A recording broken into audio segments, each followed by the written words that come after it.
Right, is that all I get? There you go. That's all. I'll take that, and then you can take the rest away.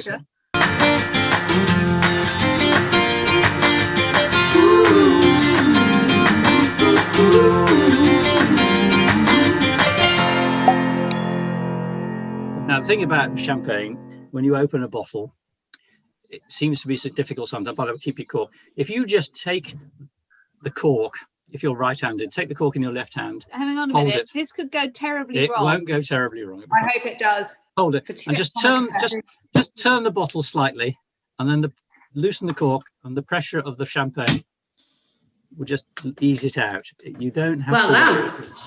I have opened many bottles of champagne mostly in my life. For me. Yeah. You've also savoured a few, Mark. Now that yes, we have savoured one. I've set you up there. Yeah, no, we have got that on. It's David Cotton, friend of ours in Gerrard's Cross. He said because he actually has a sabre, and I said, well, if you've got a sabre, we must open a bottle of champagne with a sabre, and so we did. So we demonstrated it, and it works. It absolutely does work. I wanted to go to Champagne and find a good champagne, and if you look online on the sort of the champagne producers list of champagne, there are thousands and thousands and thousands of champagnes, and you just don't know where to start. So the only place I could start was by recommendation. I looked at 10 different champagne producers, and I was, as you do, I was getting later and later and later, and I had one more to do. And I thought, should I just give my excuses and say, look, I'm tired, I've got to go home and go. And I thought, no, because I'm a professional, I'm going to do this very last one before I go. And this very last one was Marc Chauvet, and it was Clotilde. And boy, am I glad I didn't sort of miss up the opportunity, because I got there and it was instantly obvious that you were the best of all of the ones that we tasted. Over to you, Clotilde. We love you, your wines. So tell us a bit about your family. Your family's been there for ages. Tell us a bit. Yeah, it's a family business that we took over with my brother in '96. He's the vineyard manager. He did some studies in the vineyard, so he's growing the grapes, and I'm the winemaker. There are so many different houses in Champagne, and so many. It's about 5,000 brands. So it's a lot. So you want to be a little bit different from the others. So that's why we're not doing the malolactic. So the style of the wine is. Okay, can I interrupt you there, because sure. Again, I'm not being sycophantic or anything like that, but your champagne is just better than any other champagne I've ever had. With champagne, you do the secondary fermentation in the bottle. Yes. So the dead yeast remains in the bottle for a long time, and the whole idea of good champagne is to have that sort of dead yeast flavor. It doesn't sound very particularly attractive when you discuss it in this sense, but it's that yeastiness and that biscuitiness, all that. The brioche taste. Yeah, brioche toasty. Taste. Exactly, it's like toasted bread. Yeah. So by law, champagne is it 15? You must leave it on the lees sur lit for 15 months. But this one is 4 years. Yep. So what you've got is this has just been lying in a cellar for 4 years before it's disgorged. And so you're getting that extra creaminess and that extra biscuitiness and that extra brioche flavor coming through, and which is absolutely good. I recommend everybody to take a mouthful, not just drink it, but chew it slightly. So just chomp it around so you can just taste that. You can taste that beautiful biscuity, yeasty flavor. It's just gorgeous. It looks a bit lighter in colour than I've tried to look on the bottle, Mark. I'm not sure what is this a vintage champagne? Does it have? So non-vintage. Well, that's a good point. So champagnes generally, a bit like ports, are non-vintage. So non-vintage means that each year you try to create a continuous style. But I think I'm right in saying this is probably 75% vintage champagne with about 25% of previous vintages back blended to try and maintain a style. And this is the tradition cuvée. The next step up from this is Clotilde, is your sélection. which I think which actually is a vintage champagne, but you don't call it that because you don't want to distinguish, you don't want to confuse it with your vintage champagne. Exactly. And so but it is a vintage, except you don't say so on the label. So that means that in exceptional years, and I don't know how many years in 10 would you declare a vintage champagne? Well, saying that, at the beginning, when we first started, we were not doing as much vintage wine that we are doing now. The global warming is definitely helping a lot champagne because, it's bad to say that, but the grapes are ripening much better and we're having less and less problem ripening. So it's very, So every year there's less variation every year, is there? In terms it's very a lot of variation in the taste side of it. Like this year we picked in August, which is amazing. When I was little, we were picking in October. How long would you like keep at home? Like once you've bought a non-vintage, how long would we like keep something like this at home for? Clotilde, when I first asked this question, it's cork time. Everybody. Oh, here we go. It is cork time. Okay. So Clotilde explained to me that you shouldn't, once it's been bottled, once it's been disgorged and the yeast has been taken out and it comes to market, there is a maximum lifespan. So Clotilde, over to you.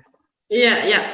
The thing is, when it's settling, in our cellar, in the really good temperature, a good humidity, and also it's not a cork that we have, it's like a screw tab. It's like a beer bottle, so we're keeping all the pressure. A crown top. Crown, yes. So we're keeping all the pressure and bubbles inside. So when we open it, or when we want to disgorge, so first we riddle, and then you open the bottle. So by opening the bottle, you're going to get a lot of oxidation, and you're going to lose some gas because you're opening to get the lees out. And then you add a liquor. That's at that stage that you decide if it's going to be a brut or an extra brut or demi-sec, the sugar level. That's at that time that you decide on the level of sugar. And then you put a cork, and the cork is definitely not as tight as a crown. So you're losing gas as well. So basically, when a bottle is on the market, you drink it. It's always better to buy less and more often, because we disgorge as we sell, than having a big stock. Also more often. Absolutely. Basically, if you've got a bottle of champagne that you've been keeping for a special occasion for more than 2 or 3 years, you've just got to find a reason to open it up. Yep. So another question that comes up is, what about the size of bubbles? Is that an indicator of quality? Big bubbles, little bubbles? Yes, it is. The size of the bubbles, the quicker the second fermentation will happen, the bigger the bubbles will be. So if you don't, if you ferment too quickly, then the bubbles will be too big, and then it's not as nice as fine bubbles. And then the longer you will wait in the cellar, the finer they'll get as well.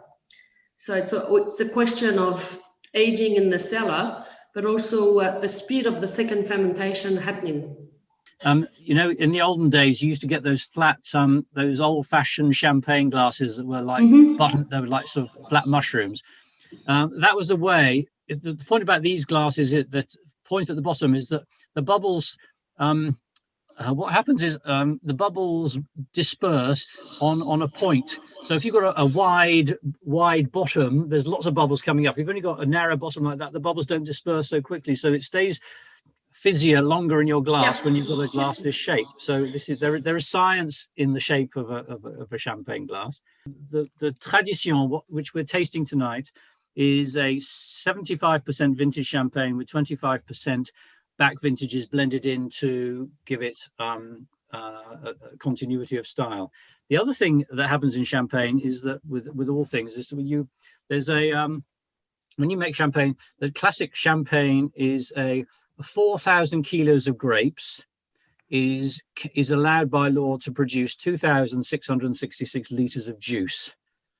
Okay, so you put your 4,000 kilos of grapes into a press, and before you press, just the weight of the grapes on themselves, what they call the free run juice comes out, and that's called the fleur de champagne, the flower of champagne.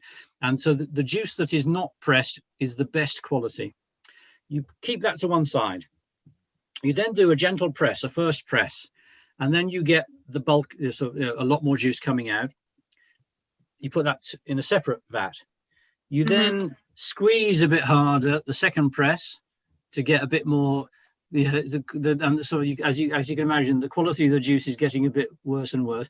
And then you get a second press, a third press. And so what happens with someone like Clotilde is that they will only use the free run juice on the first press, which gives them about 2,000 litres. And the other 666 litres per vat is they don't deem it good enough quality. Whereas everything that Clotilde and her brother do to make this, it all goes into the product. And it's just, you're just getting just wonderful champagne. It's just brilliant. It's just it's the epitome of champagne, quite frankly.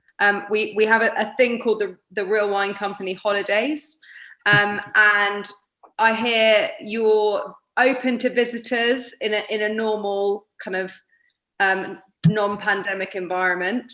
So have you got a cellar door? Are you open to special guests of Marc if we bring a group round?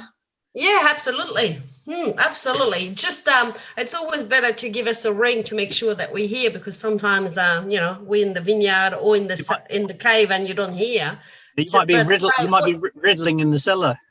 I could be doing that, yep, or doing the wine in the cave. So yeah, absolutely. Yeah, everyone's enjoyed themselves. It's certainly been a true tasting experience. Yeah, champagne really is the best, isn't it? It's really worth the money. So thank you. Thanks a lot. Great to see you all. Thank you very much, Clotilde. It's lovely to have your happy face and your lovely champagne with us tonight. Thank you. Cheers. Cheers. Cheers. Yes, thank you very much.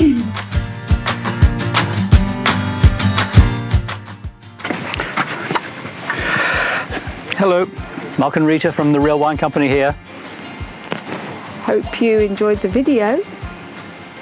And if you did, well, we hope you did, what you've got to do, you've got to like it. Subscribe. It doesn't cost anything to subscribe, so you just press the subscribe button, which gets more subscribers. Like it. And comment. And leave a comment or something. That'd be great. Thank you very much. Okay, bye. Bye-bye.